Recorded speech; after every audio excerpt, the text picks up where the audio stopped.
Dieu soit loué, Dieu soit loué. Encore une séance, une journée, un moment de bénédiction dans la présence de Dieu. Tu es béni, toi qui me suis, tu es béni. Ne change pas ton canal, reste là et tu vas sortir béni par Dieu. Nous sommes ici encore une fois pour te donner la force, toi qui es prêt à abandonner, prêt à dévier, toi qui te dis pourquoi je suis ici, pourquoi Dieu m'a créé, pourquoi je suis né dans cette famille, pourquoi je suis né dans ce pays, pourquoi j'existe. Tu as une confusion sur l'existence, le but de ton existence sur terre. Toi, tu es chrétien, je ne sais pas dans quel coin du monde tu te trouves, mais tu passes dans une situation compliquée et tu te demandes, mais qu'est-ce que je fais ici? Dieu me voit ou Dieu n'entend pas mes prières? Parfois, tu te dis, mais est-ce que je fais le rêve d'abandonner le monde, de croire en Dieu, de donner ma vie à Dieu, à Jésus? Mais je voudrais ce soir, ou là où tu es, si c'est la journée, c'est le matin, te dire qu'il y a un but pour chaque chose. Chaque chose que Dieu a créée, chaque chose que Dieu fait, il fait cela avec un but. Et le but de Dieu est meilleur. C'est un but qui va t'amener à changer de langage, à louer, à adorer, à témoigner la gloire de Dieu. C'est pourquoi je suis venu partager avec toi. Je suis ton frère, l'homme de Dieu, Onésime Lama. Je suis ici pour te donner un message de la part de Dieu. Je suis venu pour te dire le but de Dieu dans ta vie. C'est pourquoi je voudrais qu'on puisse lire un verset dans la Bible. Dans le 1er Jean 3, le verset 8, partie B, à cause du temps.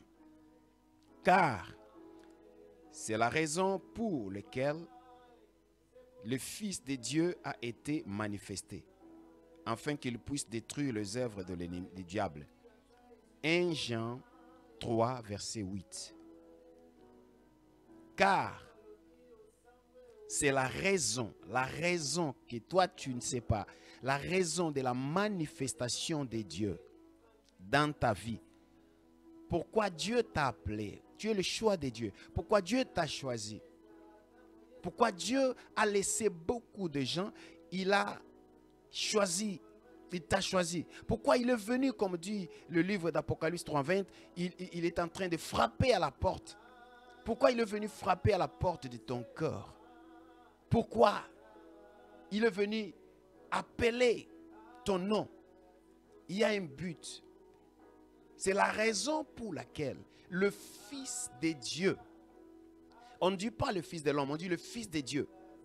Dans le livre de Jean, chapitre 5, je crois que le verset 18, si vous lisez, vous allez voir qu'il y avait une discussion sur le mot le Fils de Dieu. Jésus a dit, il est le Fils de Dieu. Les Juifs, ils ont fait des polémiques. Selon eux, qu'est-ce qu'ils ont dit? C'est lui qui dit qu'il est le Fils de Dieu, il s'est dit égal à Dieu. Donc Christ égal à Dieu. Dieu s'est manifesté. Le Fils de Dieu s'est manifesté, s'est révélé. C'est-à-dire Dieu lui-même s'est révélé sur terre. Mais dans ta vie, pour quel but? Pour quel but Dieu est entré dans ton cœur? Pour quel but Dieu t'a donné la vie? Pour quel but Dieu t'a sauvé? Quelle intention? L'intention de Dieu dans ta vie. C'est pourquoi la Bible dit, il s'est manifesté pour détruire les œuvres de l'ennemi. La Bible reconnaît qu'il y a les œuvres de l'ennemi sur terre. C'est-à-dire, il y a beaucoup d'œuvres, il y a beaucoup de choses qui se passent. Il y a beaucoup de choses qui se sont manifestées sur la terre, qui ne sont pas les œuvres de Dieu. Les œuvres de l'ennemi.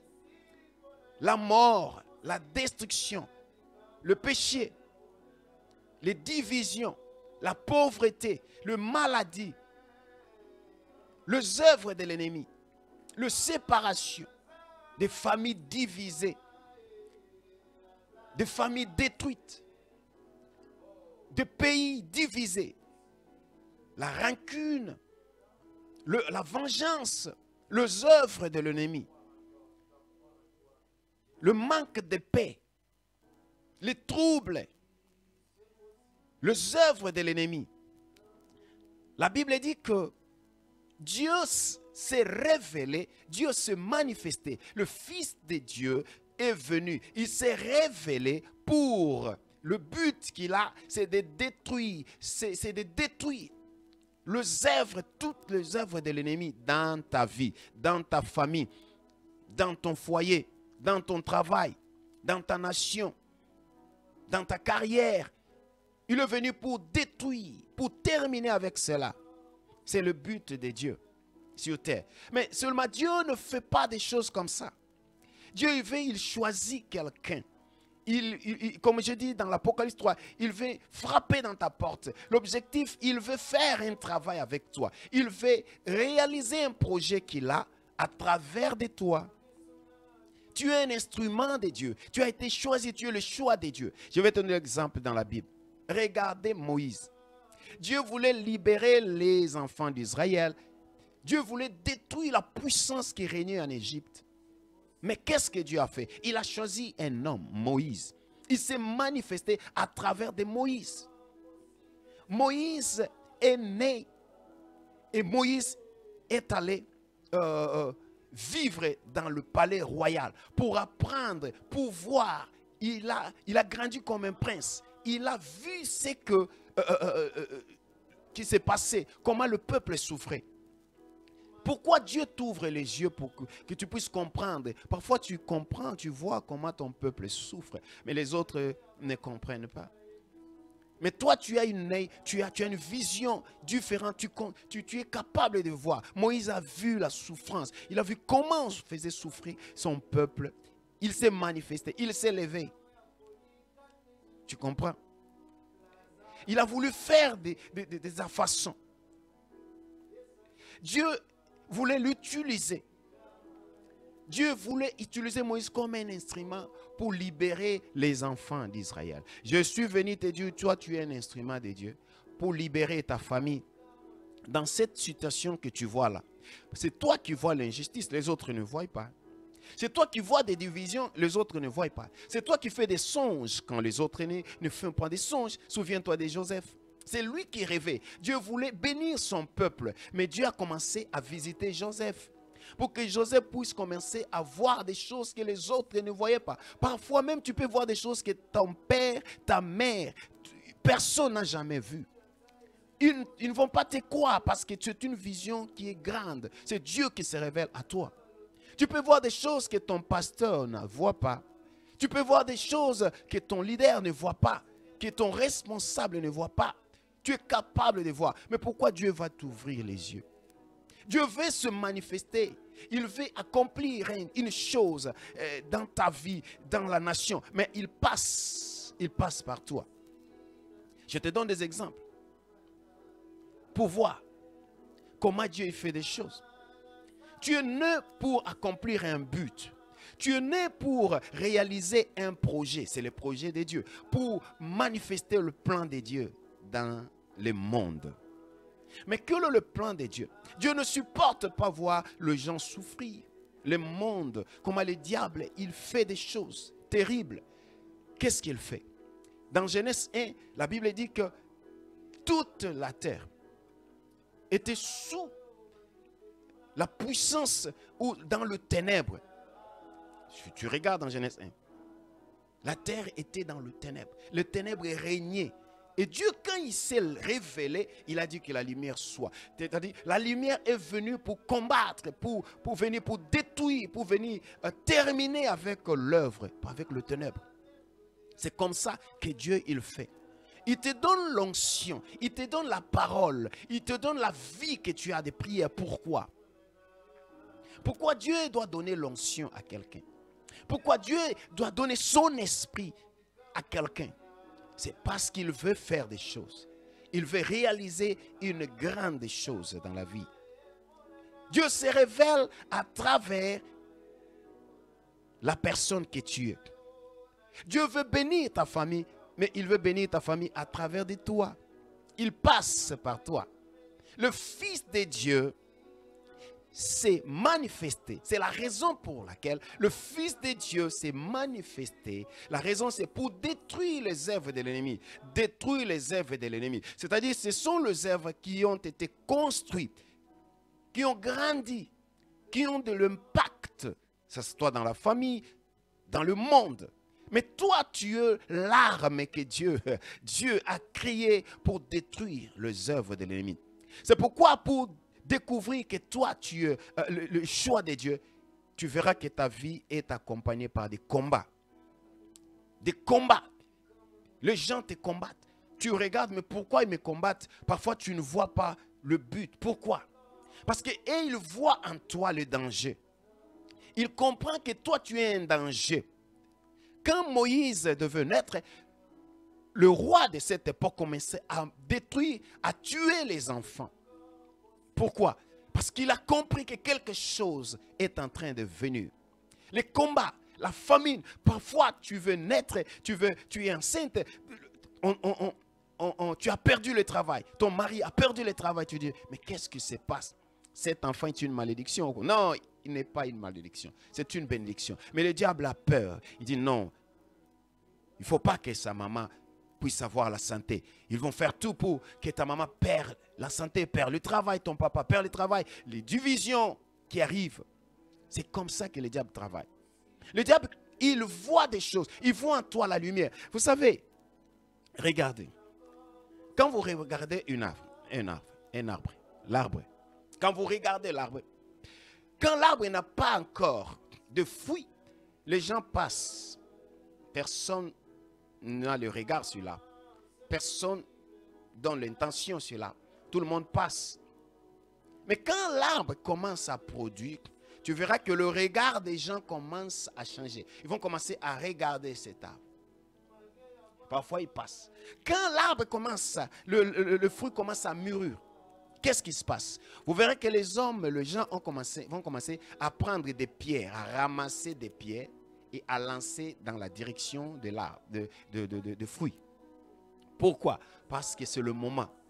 Ils voient quelque chose de différent. Ils commencent maintenant à prendre le pierre et à lancer. Tu comprends pourquoi on te combat? Parce qu'ils ont vu en toi quelque chose. Ils ont vu quelque chose en toi. Ils veulent te combattre. Mais toi, n'aie pas peur. Je suis venu te dire que si Dieu s'est révélé dans ta vie, c'est pour faire de toi un instrument qui va détruire les œuvres de l'ennemi. Cette année, je voulais te dire, lève-toi. Prends ta destinée en main. Prends ta destinée en main. Lève-toi. Comprends que tu es le choix de Dieu. Dieu va travailler avec toi. C'est toi qui vas détruire ces grands Goliaths. Quand Goliath régnait, David, quand il est venu, tout le monde avait peur, mais David n'avait pas peur. Ça, tu sais pourquoi? C'est parce que l'onction, la grâce de Dieu, tu vas voir que tous les gens vont voir peur, mais toi, tu n'auras peur. Là où les gens vont voir honte, toi, tu n'auras pas honte. Tu es capable de faire ce que personne n'a jamais fait dans ta famille. Tu peux faire un travail que les gens peuvent dire, non, moi, je ne fais pas ça. Mais toi, tu vas là, tu fais. Et tu changes ta famille. Tu peux faire des choses que personne n'a jamais fait. David n'avait pas peur de la taille de l'ennemi. Il n'avait pas peur de l'expérience de l'ennemi. Il voyait l'ennemi comme rien du tout. Quand il disait, mais c'est qui cela? Tout le monde avait dit, mais toi, tais-toi, ne dis pas comme ça. Même ses frères disaient, tais-toi. Orgueilleux. Ils vont t'appeler orgueilleux. C'est pourquoi? Parce que et ils croient que tes déclarations, ce sont des déclarations des orgueilleux. Non. Un homme qui a la vision, on doit l'appeler orgueilleux parfois. Parce qu'il va commencer à dire des choses que personne n'a jamais osé dire. Il va commencer à désafier des choses que personne n'a jamais fait. Parce que tu sais pourquoi. Tu es né pour ça. Tu dois savoir que tu es né pour ça. Quand les autres ont peur de tout ce que Nabucodonosor voulait faire, il dit qu'il faut chauffer la fournaise 7 fois plus. C'est lui qui ne va pas m'obéir, va entrer là-bas. Mais Abednego, Meshach, Shadrach, pour eux, ils n'avaient pas peur. Tu sais pourquoi? Parce que leur Dieu, c'est le feu dévorant. Si tu veux voir la manifestation de Dieu comme le feu, tu dois entrer dans le feu. Regarde Daniel. On a laissé les lions vivre en faim pendant 7 jours. Pour dire qu'ils ne vont pas manger 7 jours. Et on va faire entrer Daniel là-bas. Daniel n'avait pas peur. Tu sais pourquoi? Parce que le roi de Daniel, c'est le lion de la tribu de Juda. Tu veux voir la puissance du lion. Tu vas entrer dans la fournaise des lions. Les choses que tu es en train de vivre, c'est pour manifester la gloire de Dieu. Tu es malade, n'aie pas peur. Ton Dieu, c'est Jéhovah Rapha. Quand Dieu veut se manifester comme Jéhovah Rapha, il y aura la maladie. Il y a des situations qui se passent dans ton entourage. N'aie pas peur. Dieu est venu pour détruire les œuvres du diable. Mais à travers toi, tu es l'instrument de Dieu. Dis, je suis l'instrument de Dieu. Je suis le choix de Dieu. Mets-toi debout. Commence à faire des choses que personne n'a jamais fait. Commence à prier comme jamais personne n'a prié. Commence à faire cela. N'aie pas peur. Car ce n'est ni par la force ni par la puissance, mais c'est par l'Esprit de Dieu. Dieu est avec toi. Cette année, je suis venu te dire, toi, tu vas détruire les œuvres de l'ennemi. Regarde d'abord, regarde comme ça. Commence à regarder ta famille. Commence à étudier le milieu où tu es. Quelles sont les choses que tu vois anormales, des choses anormales, des choses que tu n'acceptes pas. Lève-toi la nuit, commence à détruire cela. Parce que tu es appelé pour détruire les œuvres de l'ennemi. Commence à détruire tout cela. Gédéon, quand il s'est levé, Dieu lui a choisi, il s'est levé, il a commencé à détruire des hôtels. Il a détruit ça, demandé la permission de personne. Il savait que Dieu est avec lui. Dieu lui détruit cette. Il a détruit cela la nuit. Quand les hommes se sont réveillés la journée, ils ont rencontré que l'hôtel était détruit. Lève-toi la nuit. Tu es le choix de Dieu. Lève-toi la nuit et fais ce que Dieu t'a choisi pour faire. Le Fils de Dieu s'est révélé dans ta vie. Tu as reçu le Saint-Esprit pour détruire les œuvres de l'ennemi. Tu as un don de Dieu pour impacter le monde. C'est pourquoi je veux te dire, lève-toi dans la prière. Ne laisse pas cette année terminer comme ça. Ne vois pas les choses comme tout le monde. N'accepte pas tout ce que... Si la famille a accepté, toi n'acceptes pas. Si le monde a accepté, tu es différent. Tu n'es pas obligé d'accepter les choses comme tout le monde. S'il faut dire non, dis non. Dis non. Je n'accepte pas cette situation. Ça ne peut pas marcher avec moi. Détruis cela par la puissance du Saint-Esprit. Jésus a fait cela. Jésus a fait cela. Les gens ont pris des pierres. Quand ils prennent des pierres pour te lancer, n'aie pas peur. Vois-toi comme cette mangue. Tu es mûr. Et c'est pour cela qu'ils vont te lancer des pierres. Tu comprends? C'est ton moment, c'est ton temps. Quand les gens commencent à te combattre, lève-toi et dis, le temps est arrivé. Intense, toi tu es appelé à détruire l'œuvre de l'ennemi. Commence à faire cela. N'attends pas, ne dis pas que Dieu vient détruire. Non, toi commence à détruire. Tu as la puissance, tu as la grâce de Dieu, tu as la protection de Dieu. Commence à faire cela. Change des choses à ton entourage. Change des choses dans ton entourage. Tu es capable de changer des choses dans ton entourage. Par la grâce, par la puissance. Dans Jean 5, Jésus dit, tout ce que mon Père fait, moi aussi je le fais. Tu es capable de faire parce que Dieu est avec toi. Que Dieu te bénisse, mon frère. Je suis venu te donner la force, toi qui avais des questions. Le pourquoi de ta vie, je crois que tu as compris. Dieu t'a choisi, Dieu est venu dans ta vie pour que c'est toi qui vas changer ta famille. Tu vas changer le monde, c'est toi. Ne regarde pas ta taille, ne regarde pas tes capacités, mais regarde la grâce de Dieu. Crois à la grâce de Dieu qui est en toi. Que Dieu te bénisse. Je vais prier avec toi. Lève-toi où tu es, mets-toi à genoux. Si tu as un problème, je vais prier. Seigneur Jésus-Christ, aujourd'hui nous avons compris que la grâce de Dieu, que la main de Dieu, que l'objectif de Dieu, le plan, le but de Dieu, l'intention de Dieu dans ma vie, c'est pour détruire les œuvres de l'ennemi. C'est pourquoi, Seigneur, cette personne qui est en train de passer un moment compliqué dans ta vie, manifeste ta gloire dans sa vie. Que la main de Dieu te touche. Que la puissance de Dieu se manifeste dans ta vie. Que tu commences à faire des choses que jamais personne n'a fait dans ta vie. Je déclare au nom de Jésus qu'à partir d'aujourd'hui, comme Gédéon a détruit l'autel, toi tu vas détruire cela. La puissance du diable qui est dans ta vie, la puissance du diable qui est dans ta famille, c'est fini. Vous savez, le diable, il vient pour visiter nos familles, nos vies. Aujourd'hui, je fais un rêve, tu sais. Je vis dans mon rêve, je vais te partager. Quelqu'un est venu me donner des tiges d'almettes. Moi, je suis parti acheter les almettes, la bougie dans un magasin. Quand je sortais, je vois quelqu'un est venu me donner des almettes, des tiges d'almettes. Il dit, prends ça. Quand ça va arriver la nuit, mets ça dans le coussin. Et tu verras les choses qui tu vas se manifester. Tu vas voir les démons, tu vas voir les sorciers, tu vas voir tous ceux qui viennent te combattre. Mon frère, dans mon songe, je lui dis, mon frère, moi à moi, celui qui habite à moi est plus grand que celui qui domine dans le monde.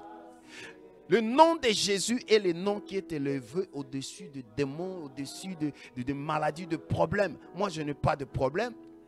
Que ce soit les sorciers de mettre des tiges, des almettes dans la coussin. Non, moi je n'accepte pas. Moi j'ai déjà un Dieu plus puissant que des tiges d'almettes. C'est pourquoi que personne ne vient te tromper avec des choses. Prends ça, mets ça. Non, le nom de Jésus, avance avec le nom de Jésus. Le nom de Jésus est capable de détruire les œuvres de l'ennemi. Comment tu vas détruire les œuvres de l'ennemi? Utilise le nom de Jésus. Par le nom puissant de Jésus-Christ, je détruis les œuvres de la sorcellerie dans ma famille. Je détruis les œuvres de la magie, la maladie, le problème, la pauvreté. Utilise le nom de Jésus. C'est l'arme la plus puissante que nous avons. Que Dieu te bénisse au nom de Jésus. Amen. Je voulais remercier toi qui as passé ton temps à nous suivre et remercier aussi notre frère qui travaille toujours avec nous. Qui sacrifie, qui met en jeu ces matériels pour que nous puissions entrer dans ta maison. Tu vois le nom qui est derrière là, affiché, Holy Grace. C'est ça, le TV Holy Grace. Commence à suivre cela et tu seras béni au nom de Jésus. Amen.